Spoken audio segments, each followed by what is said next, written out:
Hello बच्चों, welcome back to my channel commerce classes by ANJ and this is Anita Joshi. तो बच्चों, मैंने आपको अपनी लास्ट क्लास में क्लास 11 अकाउंटेंसी चैप्टर 1 के रिगार्डिंग समझाया था, राइट। तो चलिए आज मैं आपको class 12 accountancy chapter 1 which is nature and partnership form fundamentals के रिगार्डिंग समझाऊंगी। So let's start the class. Now what is the meaning of partnership? Partnership का मीनिंग क्या है? A partnership is a business arrangement where two or more persons agree to share profit and losses of a business carried on by all or any one of them acting to all। देखिए, basically partnership एक platform है जहां पे दो या दो से ज्यादा लोग मिलकर एक बिजनेस को रन करते हैं, ठीक है, ऑन अ लीगल वे। और वो करते क्या? बिजनेस रन करते हैं। उस ड्यूरेशन में जो भी प्रॉफिट और लॉस होता है उन सबको आपस में डिवाइड कर लेते हैं। हो सकता है एक पर्सन मिलके सबके लिए काम करे या सब मिलके उस बिजनेस को रन करे, डजंट मैटर।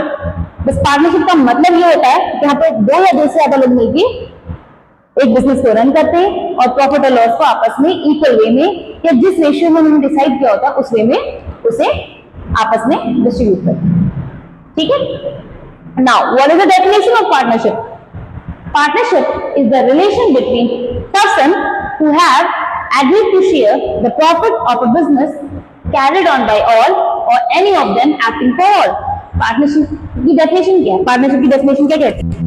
ये कहती है कि एक रिलेशन है, दो या दो लोगों से ज्यादा मिलकर जब आप बिजनेस को रन करते हो, that is a relation between person to person, ठीक है। वो क्या करते हैं? वो एग्री करते हैं आपस में कि हम इतना प्रॉफिट डिवाइड कर लेंगे, हम इतना लॉस डिवाइड करेंगे, ठीक है। whatever we will earn we will distribute it equally or in a ratio, ठीक है। अब ये डेफिनेशन बेसिकली दी किसकी गई है? ये डेफिनेशन दी गई है as per Indian partnership act 1932 के तहत, right. So next, now features of a partnership firm. Number 1, 2 or more persons। एक पार्टनरशिप को रन करने के लिए दो या दो से ज्यादा maximum 50% as per companies act के तहत 50 लोगों तक आप एक फर्म को रन कर सकते हो, जिसमें 50 लोग पार्टनर्स बन सकते हैं। Agreement, partnership is form by an agreement oral और रिटन। देखिए, अगर आपको बिजनेस एक लीगल वे में आपको रन करना है, ठीक है बेटा, अगर आपको एक लीगल वे में रन करना है तो आपको पार्टनरशिप रिटर्न करना मस्ट है। जैसे तो आप ओरल भी बिजनेस रन कर सकते हो, ठीक है, बट अगर आपको लीगल वे में रन करना है तो आपको रिटर्न पार्टनरशिप करना जरूरी है। Then lawful business, purpose must be to carry on a legal business. एक पार्टनरशिप को रन करने का मकसद प्रॉफिट कमाना तो है नहीं, उसके अलावा क्या है कि एक फर्म को, एक बिजनेस को लीगल वे में रन करना। प्रॉफिट शेयरिंग, प्रॉफिट और losses shared as per the agreement. जो भी एग्रीमेंट में रिटर्न होगा उसी एग्रीमेंट के तहत आप प्रॉफिट और लॉस को आपस में डिवाइड या डिस्ट्रीब्यूट करेंगे।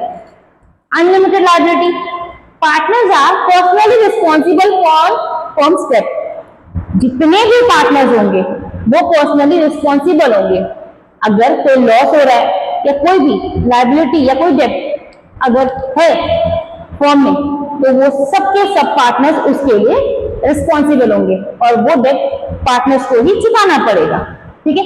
अब डेट किसे कहते हैं? डेट मींस कर्ज, loan, right. Now next is partnership deed. What is partnership deed? A written agreement between the partners of a firm is called the partnership deed. जब कुछ पार्टनर्स मिलकर फर्म को रन करते हैं और उसके रिगार्डिंग एक डीड, एक रिटन फॉर्म में एक डीड तैयार करते हैं, ठीक है, तो उसे पार्टनरशिप डीड कहा जाता है। अब ये डीड होता क्या है? इसमें क्या क्या कंटेनमेंट क्या क्या रखा जाता है? पहली चीज होती है name of firm and partners. Firm का नाम, पार्टनर्स का नाम, उनकी एड्रेस इसमें इंक्लूड होता है। कैपिटल कंट्रीब्यूशन, जितने पार्टनर्स हैं वो कितना कैपिटल कंट्रीब्यूट कर रहे हैं पर्सनली, उसकी इंफॉर्मेशन होगी। प्रॉफिट शेयरिंग रेशियो, किस रेशियो में प्रॉफिट को या लॉस को शेयर कर रहे हैं उसकी इंफॉर्मेशन होगी। सैलरी और कमीशन ऑफ पार्टनर, अगर वो चाहते हैं कि किसी पार्टनर को सैलरी या कमीशन मिलनी चाहिए उसकी इंफॉर्मेशन होगी। Interest on capital and drawing. अच्छा, कैपिटल क्या होता है? कैपिटल बेटा जब आप अपने फॉर्म में पैसा इंट्रोड्यूस करते हो, पैसा लगाते हो, दैट इज कॉल्ड कैपिटल।